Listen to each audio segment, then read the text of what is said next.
Triston Casas is the everyday first baseman for the Boston Red Sox in 2025. Is he primed for a big season?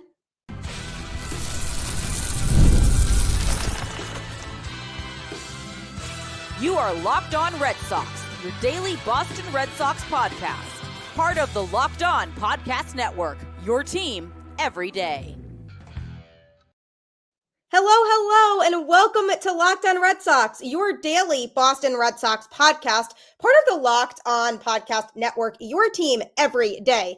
I'm your host, Gabby Maljanian, former ESPN social media associate and current host of the Boston Balling podcast as well. And I am here to bring you the latest in all things Boston Red Sox Monday through Friday straight to your favorite podcast feed. And the best part is it's free. So you might as well continue to tune in because Locked On is your team every single day.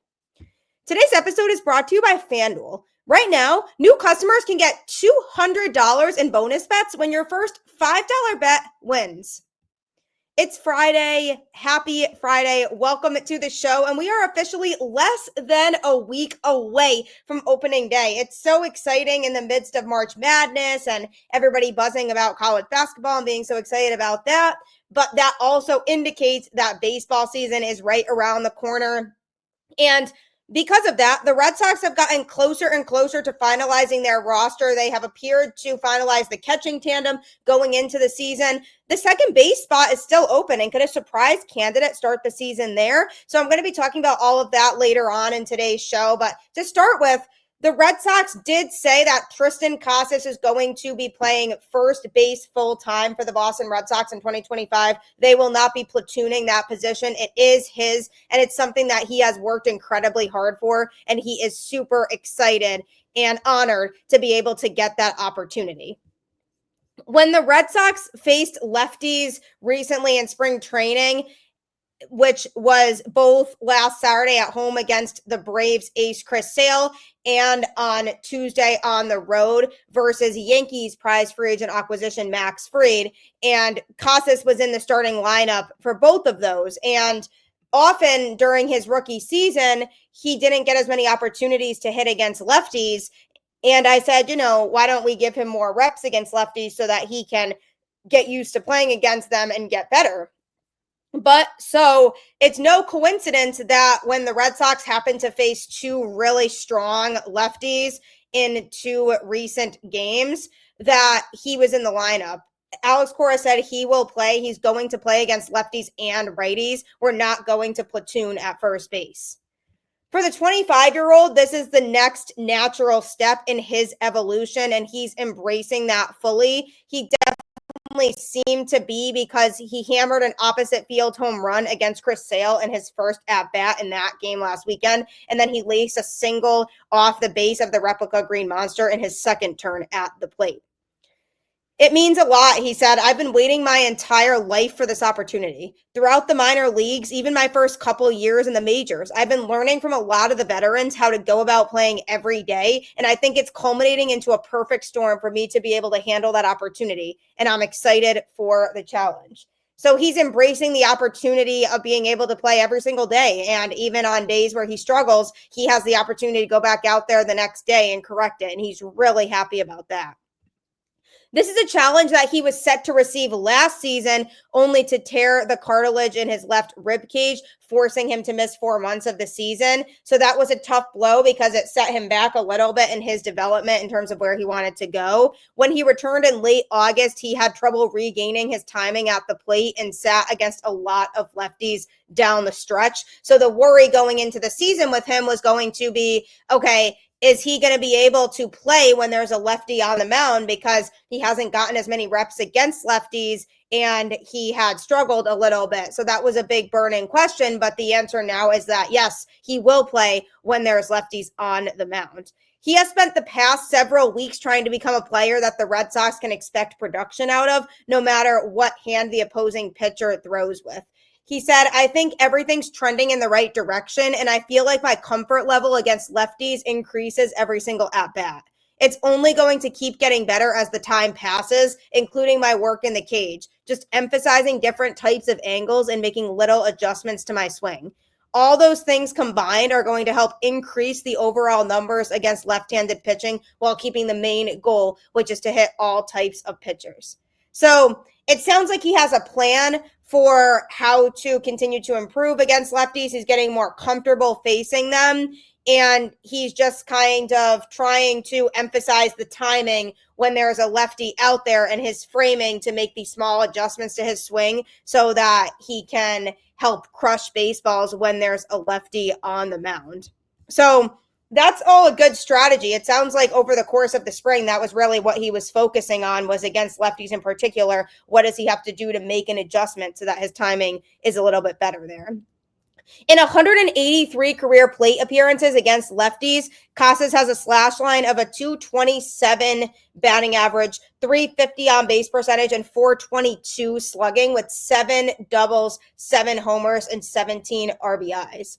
The on-base percentage there proves that he already has a history of solid pitch recognition against southpaws, so the next step will be to add more production, as in doing more with his at-bats as opposed to trying to just go out there and get himself on base, maybe via a walk or something like that. Whereas in this situation now, he's trying to get more hits to get himself on.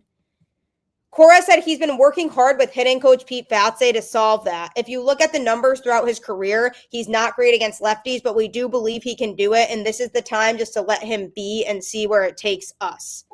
Casas, who has massive raw power that he's shown plenty of times over the course so far of his time in Boston, is using every tool at his disposal to make himself a threat against lefties.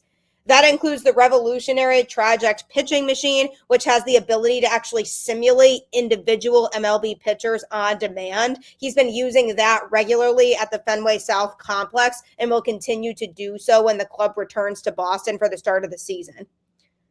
Thankfully, there's so many different tools in there and different technology to be able to simulate the type of movement that I'm going to be facing come game time, especially in big situations, getting set up by pitchers, matched up by opposing managers. So I'm looking forward to big time at bats late in games, and I'm excited for it.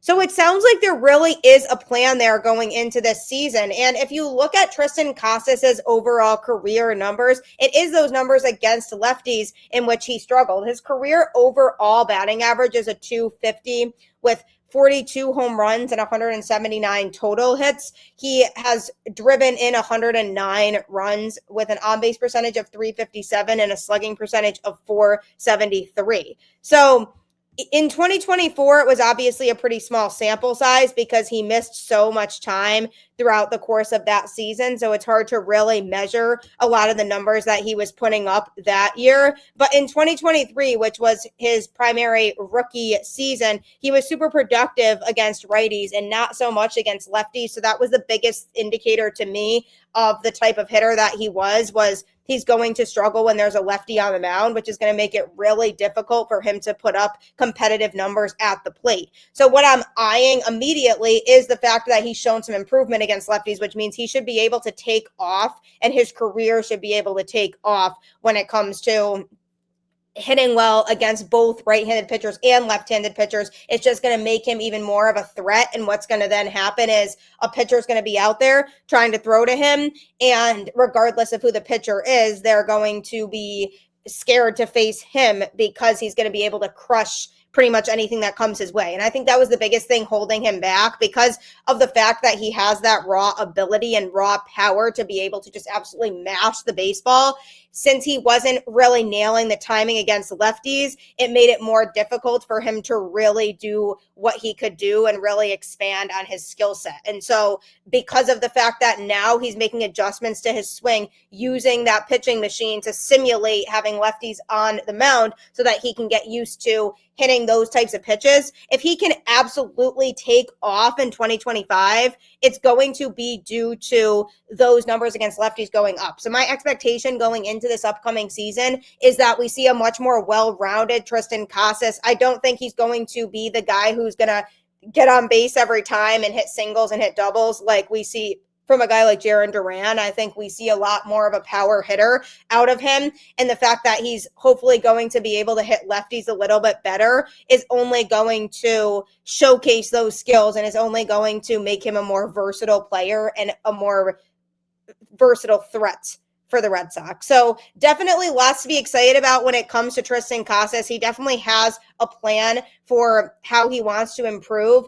I personally feel like we could see a guy who could 100% be in the All-Star conversation this upcoming season as long as he keeps the consistency there and that he continues to maintain that level of discipline that we saw from him in 2023 and that he's able to maintain that consistency across the board no matter who is on the mound. So I'm definitely excited about that. Keep in mind that against righties in 2023, he hit 274, and against lefties, he hit 215. On base percentage against righties was 368. On base percentage against lefties was a 361, and his slugging percentage against righties was a 497 with a 456 slugging against lefties. So there definitely is a difference and a drop off there, but hopefully that drop off doesn't happen as much and they can find a more healthy balance between the two and his numbers against lefties get even just a little bit closer to his numbers against righties, because then we're going to see a really good all-around hitter. So I'm rooting for Casas this year.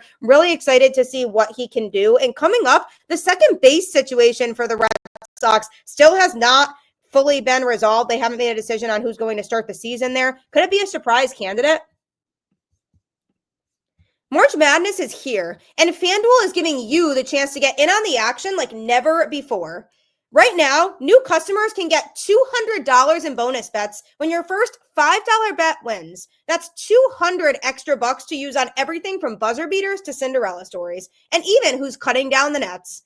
I've got my eye on a few underdogs this year, and FanDuel makes it easy to back them with spreads, totals, and game props. With tournament games happening almost every day, there's always something exciting to bet on. The FanDuel app is simple to use, and when I win, I get paid instantly. No waiting around. So visit FanDuel.com and get in on the college hoops action all tournament long. You do not want to miss out on this. I promise you, FanDuel is 100% the place to go. And also, if you want to attend more games in person, Game Time is the place for you. There's nothing better than catching an MLB game live. The crack of the bat, the roar of the crowd, and the smell of ballpark food. And if you're looking to go last minute, Game Time makes getting tickets easier than ever. With last-minute deals, all-in pricing, and lowest price guarantee, Game Time takes the stress out of buying MLB tickets. Plus, ticket prices drop as Game Time gets closer, meaning you can score an incredible deal. Game Time is the official ticketing partner of Locked On, and as the Red Sox season is coming up, I can count on them to help grab tickets that meet my needs. Take the guesswork out of buying tickets with Game Time. Download the Game Time app, create an account, and use code LOCKEDONMLB for $20 off your first purchase. Terms apply. Again, create an account and redeem code LOCKEDONMLB for $20 off.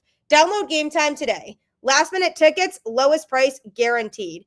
It really does guarantee you the lowest price, I promise. I know from personal experience using Game Time. I don't use any other ticketing vendor at this point. I always go through them. So I highly recommend you using them if you ever want tickets to a sporting event or a comedy show or any sort of entertainment type of performance that you want to go to. It will save you so much money. Opening day is less than a week away, and I cannot even begin to express how excited I am. I mean, it really just feels like the best day of the year because spring is finally here, the warm weather is here, and we get Red Sox baseball back. And this year in particular is stirring up a lot more excitement than the last few seasons have because the Red Sox actually made some impactful moves over this offseason to improve the team and get ready for the season. And not only did they make some impactful moves to help the current team, but the future is also very bright for this Boston Red Sox team in terms of the prospects that they have coming up and the guys who are going to contribute down the road. And yes, I am talking particularly about that big three and Christian Campbell, Marcelo Mayer, and Roman Anthony, all three guys who are showing tons of ability to perform well at each level that they go to. And one surprising player during spring training who's had a big spring is Marcelo Mayer. And while we knew the talent that he had and that he could be a guy who could really mash baseballs, there was some hesitancy surrounding how he was going to perform this spring going into this season, just because he spent basically the whole season last year on the injured list. So he didn't get any reps in AAA. So the hesitancy surrounding him was, did he miss that level of production too much to the point where he has to stay back in AAA, get some reps in there before he gets called up to the majors? But there is a path for him to go to the majors in 2025 because of the fact that the second base spot still has not been figured out. And it's been known for a while that Marcelo Mayer likely is the shortstop of the future. And I still do think that's the case because I do think he'll eventually move over there. I mean, Trevor Story is now healthy, so he is the shortstop right now. But when contracts expire, players leave and go elsewhere, or they stay, depending on if the team wants them to stay. And in Story's case, the Red Sox might feel like it doesn't make sense to bring Story back when his contract is up because of the fact that they have Mayer in the system. And he's just always been this star-studded prospect that people were saying is going to be the guy at that position moving forward. But what if the Red Sox want to get him onto the major league team earlier? Because he's having such an impressive spring, especially at the plate, there is a possibility that because the second base spot has not been completely filled yet, that they put Mayer at second base to start the season because they want his bat in the lineup. Because they have David Hamilton, who had a very good spring, but because he has a versatile skill set, he could be used more as a utility guy. And I think that's kind of what the Red Sox are eyeing for him, that he'll be on the roster in a utility role. And then the other option in Triston Campbell hasn't really had a good spring overall and hasn't really put up a lot of productive numbers at the plate. So I think the Red Sox at this point might be a little bit more hesitant to have him start the season at second when they do have Mayer, who has just been crushing it this spring. So it really poses the question of, could Marcelo Mayer be the starting second baseman come opening day 2025? I think the answer 100% is possible that it could be yes. Now, because of the fact that the Red Sox have all these options, I wouldn't rule out the Red Sox maybe trying to platoon Marcelo Mayer and David Hamilton at second base. And then eventually, if Triston Campbell's ready to come up and they feel like he's ready, then they kind of make some other roster shifting type decisions. But I wouldn't be surprised if early on in the season, even if they do say Marcelo Mayer is going to start the season at second base, that they maybe throw David Hamilton in there also in some games because they like his versatility and they want to kind of mix it up. Because Triston Campbell is batting just 158 in spring training. So it definitely has raised some concerns about his readiness to be an everyday starter at the big league level right now. Now, the thing is, Alex Cora seems to be on board with this idea because he threw him into the mix for second base. He put him at second for 4 innings of the Red Sox game on Tuesday against the Yankees, and he cleanly handled his only chance. He also started at second base in Wednesday's game against the Tigers, handling his first chance before going on to hit an RBI triple in his first at-bat. So he showed that he could handle defensively playing second. Obviously a super small sample size, but I definitely think it's significant and something to note that he was put into those games at second base. So that definitely goes to show that there has been some conversation among the Red Sox front office about Mayer and where he fits in. And they definitely might have said to Alex Cora, try him out at second base, because it's hard to deny that his bat has been very good this spring, and the Red Sox might feel like his bat is too good to be held out of the lineup. He's been absolutely mashing, having a stat line of a 355 batting average, 444 on base percentage, and 581 slugging, with a home run and 10 RBIs in 31 at-bats. And also his OPS is 1.025. So, I mean, he's been putting up crazy good numbers all spring long, and he has a great stance and at the plate just really conducts himself well and looks very professional and just mashes. That being said, because of the fact that he hasn't had a single at-bat in AAA yet, there could be some hesitation still on the Red Sox part to make him the everyday second baseman on opening day. But because Cora hasn't named anybody, it definitely leaves room for speculation. I would not be surprised if they take a chance on it, but I also wouldn't be surprised if they say, okay, he needs some more reps in AAA, so let's have Hamilton start the season at second base, give Mayer a little bit of time in AAA, and then call him up because they might feel like Campbell needs more time in AAA because of the spring that he is having compared to the spring that Mayer is having. And now that he's gotten a couple reps at second in spring training, it definitely goes to show that the Red Sox are at least thinking about putting him there because they want to give him that kind of exposure of saying, okay, it's possible that Mayer could play second base for us, so let's put him in that role and see how he does. So it's definitely an exciting thing to think about because, like I've been saying for a while, this is a good problem for the Red Sox to have. They have options, and we haven't always been able to say that they have options. And finally, for the first time in a few years, their roster seems very complete to the point where they have more than one person that they can go to in several different roles.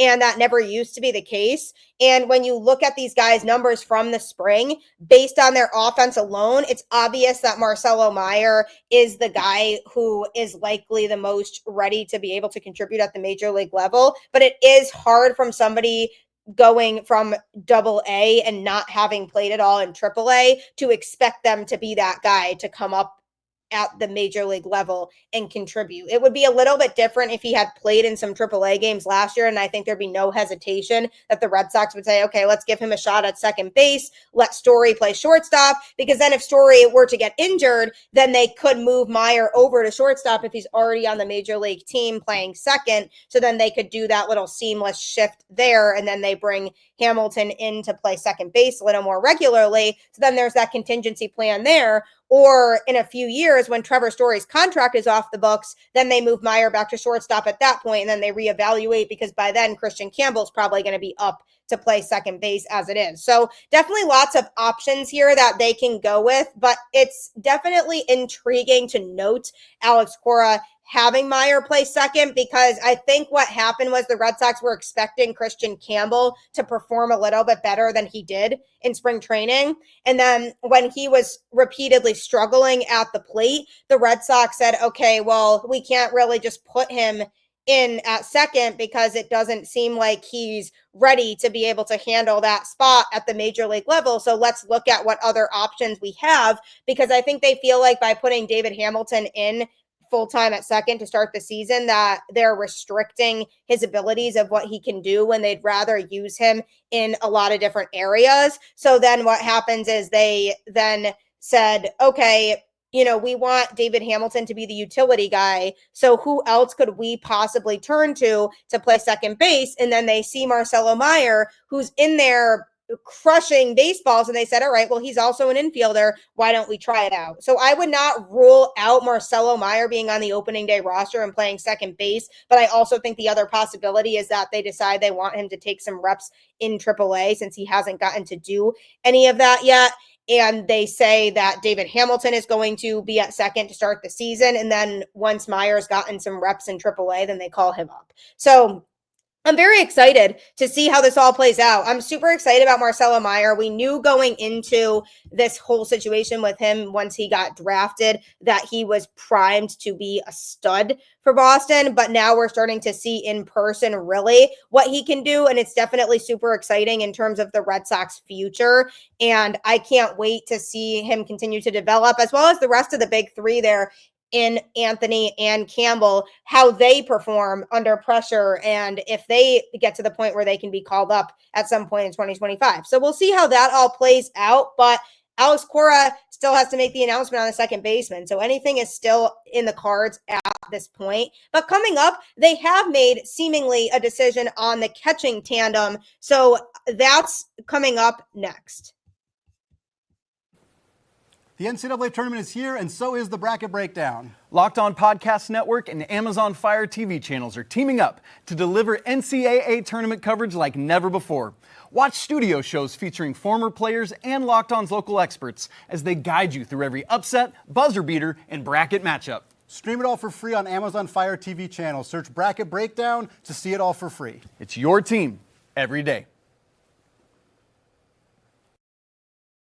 It is your team every day, and we have Red Sox baseball nearly every day. Regular season games starting on Thursday. The Red Sox do kick off the season in Texas, so should be fun, and I'm very excited for what this season could be for the Boston Red Sox. I think there are lots of expectations there for good reason, and there's a ton of potential on this roster thanks to the combination of their young stars that they have that are continuing to prosper, on top of the fact that they brought some guys in this offseason who are hopefully going to be able to contribute effectively as well. So speaking of guys who are going to hopefully be able to come in and contribute, the Red Sox have seemingly made their decision on their catching tandem. It was pretty obvious going into the offseason that Connor Wong was going to be the number one catcher.